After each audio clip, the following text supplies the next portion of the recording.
Hello my lovely citizens of India.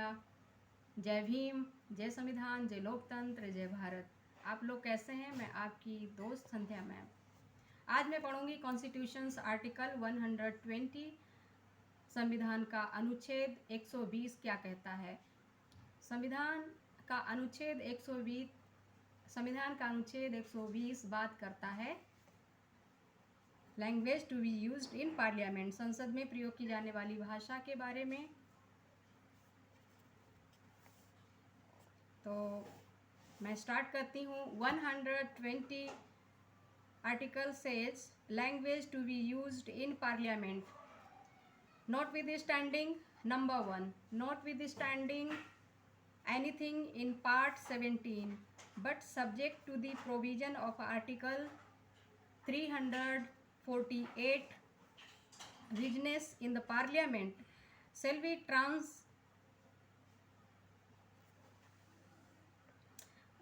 transacted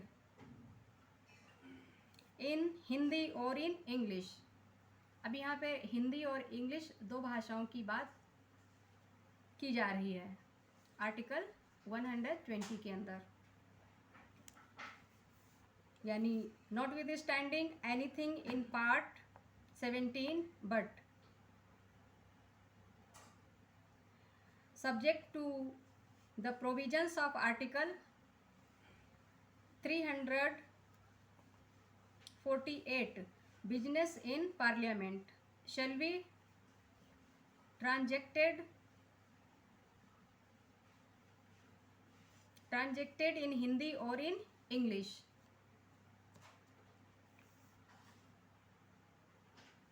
provided that the chairman of council state or speaker of house of the people, क्या कहा जा रहा है? provided that the chairman of the council of states or speaker of the house of the people or person acting as such as the case may be may permit any member who cannot adequately express himself in Hindi or in English to address the house in his mother tongue। अब क्या हो रहा है कि जो हिंदी या फिर English भी नहीं बोल पाते हैं तो वो अपनी मदर टंग में एक्सप्रेस करेंगे। मदर टंग जैसे कि अगर कोई तमिलनाडु में पैदा हुआ तो वो तमिल भाषा में अपनी स्पीच को रख सकता है ना। आंध्रा में पैदा हुआ तो तेलुगु, कन्नड़, तमिल, मराठी, संस्कृत, हिंदी, उड़िया, गुजराती, तो ये भाषाएं उसकी जो हो गई मातृभाषा यानी मदर लैंग्वेज। और जो कामकाजी संसद की जो कामकाजी भाषाएं हैं वो हिंदी और इंग्लिश रहेंगी। तो ये अनुच्छेद बताता है लैंग्वेज के बारे में, पार्लियामेंट की भाषाएं कौन कौन सी होगी। Number 2, unless parliament by law otherwise provides this article shall after the number 2, unless parliament by law otherwise provides this article shall after the expiration of a period of 15 years from the commencement of this constitution have effect as if the words or in English were omitted therefrom। ये बात की जा रही है कि जब हमारा संविधान लागू हुआ था उसके बाद में उसकी जो कामकाजी संसद में कामकाजी जो भाषा उसको इंग्लिश को बनाया गया था, क्योंकि सबसे ज़्यादा जो इफ़ेक्टिव भाषा जो इंटरनेशनल इफ़ेक्टिव भाषा अंग्रेज़ों की थी, तो उस वजह से उनका भी सारा सब इंग्लिश भाषा में सारा कामकाज हुआ करता था। तो इंग्लिश को ही महत्व दिया गया और ये बताया गया उसके 15 साल के बाद में कॉन्स्टिट्यूशन में अमेंडमेंट करके उसको ओमिटेड कर सकते हैं, उसकी जगह पे मदर लैंग्वेज को भी रखा जा सकता है। लेकिन आज क्या हो रहा है, इंग्लिश को ही बढ़ावा दिया जा रहा है क्योंकि इंग्लिश एक इंटरनेशनल लैंग्वेज है और अलग अलग भाषाएं होने की वजह से स्पीच भी अच्छे से मेकिंग नहीं हो पाती, लोग समझ भी नहीं पाते हैं। यहाँ तो भारत में वैसे भी इतनी सारी बोलियाँ हैं, भाषाएं हैं, चलिए ठीक है, पर फिर भी तो मैं जब तक बात कर लेती हूँ अनुच्छेद 120 की। संसद में प्रयोग की जाने वाली भाषा।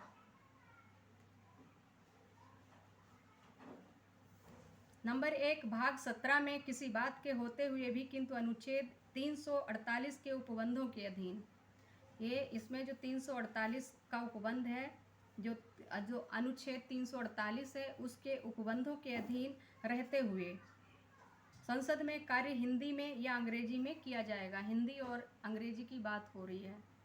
परंतु यथास्थिति राज्यसभा या सभापति या लोकसभा का अध्यक्ष, यहाँ पे आ रहा है राज्यसभा का सभापति या लोकसभा का अध्यक्ष अथवा उस रूप में कार्य करने वाला व्यक्ति किसी सदस्य को जो हिंदी या अंग्रेजी में अपनी पर्याप्त अभिव्यक्ति नहीं कर सकता, अपनी मातृभाषा में सदन को संबोधित करने की अनुज्ञा दे सकेगा। यानी वो जिस स्टेट में पैदा हुआ है तो वहाँ की जो भी भाषा होगी वो उस भाषा में अपनी बात को रख सकेगा, अभिव्यक्ति करने की अनुज्ञा दे सकेगा। कौन?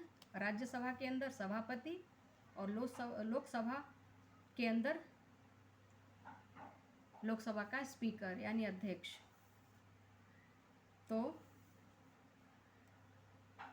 ये हिंदी इंग्लिश के अलावा जो भी अपनी जो हिंदी इंग्लिश भी नहीं उनको आती है तो वो अपनी उनकी जो मातृभाषा है वो उसमें अपनी बात कह सकेंगे, अपनी अभिव्यक्ति कर सकेंगे। Speech of expression of speech, sorry. तो नंबर 2, जब तक संसद विधि द्वारा अन्यथा उपबंध ना करे, जब तक संसद कानून के द्वारा कोई ऐसा उपबंध ना बनाए या तय करे, तब तक कि संविधान के प्रारंभ के 15 वर्ष की अवधि की समाप्ति के पश्चात यह अनुच्छेद ऐसे प्रभावी होगा मानो या अंग्रेजी में शब्दों का उसमें से लोप कर दिया गया हो।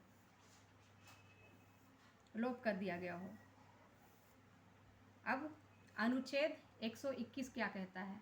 अनुच्छेद 121 constitution's article 121, restriction on discussion in parliament, संसद में चर्चा पर निर्वर्धन।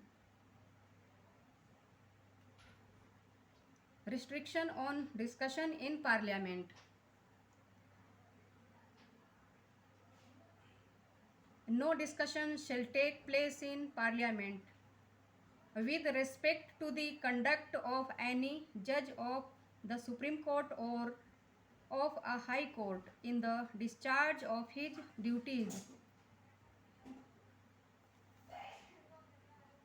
except from a motion of presenting an address to the president praying for the removal of the judge as herein after provided। दोबारा पढ़ देती हूँ उसको पूरा। 121 आर्टिकल कहता है restriction on discussion in parliament, संसद में चर्चा पर निर्बंधन। No discussion shall take place in parliament with respect to the conduct of any judge of the Supreme Court or of a high court in the discharge of his duties, except upon a motion for presenting an address to the president praying for the removal of the judge as herein after provided। Hindi में इसको बता देती हूँ। 121 अनुच्छेद में कहता है कि संसद में चर्चा पर निर्बंधन उच्चतम न्यायालय या किसी उच्च न्यायालय के किसी न्यायाधीश के अपने कर्तव्यों के निर्वहन में किए गए आचरण के विषय में संसद में कोई चर्चा इसमें इसके पश्चात उपबंधित रीति से उस न्यायाधीश को हटाने की प्रार्थना करने वाले समावेदन को राष्ट्रपति के समक्ष प्रस्तुत करने के प्रस्ताव पर ही होगी, अन्यथा नहीं। तो ये मैंने आज मैंने दो अनुच्छेदों के बारे में बताया है, अनुच्छेद 120 और 121। अनुच्छेद 120 संसद में प्रयोग की जाने वाली भाषा क्या होगी पार्लियामेंट के अंदर, और 121 संसद में चर्चा पर निर्बंधन। जब भी डिस्कशन होता है उस पर कुछ रिस्ट्रिक्शंस होती हैं, उनको फॉलो करना या उनके ऊपर ये कानून है 121 अनुच्छेद में और 120 में संसद में प्रयोग की जाने वाली भाषा। तो कल मैं पढ़ूंगी 122 अनुच्छेद, न्यायालयों द्वारा संसद की कार्यवाहियों की जांच न किया जाना।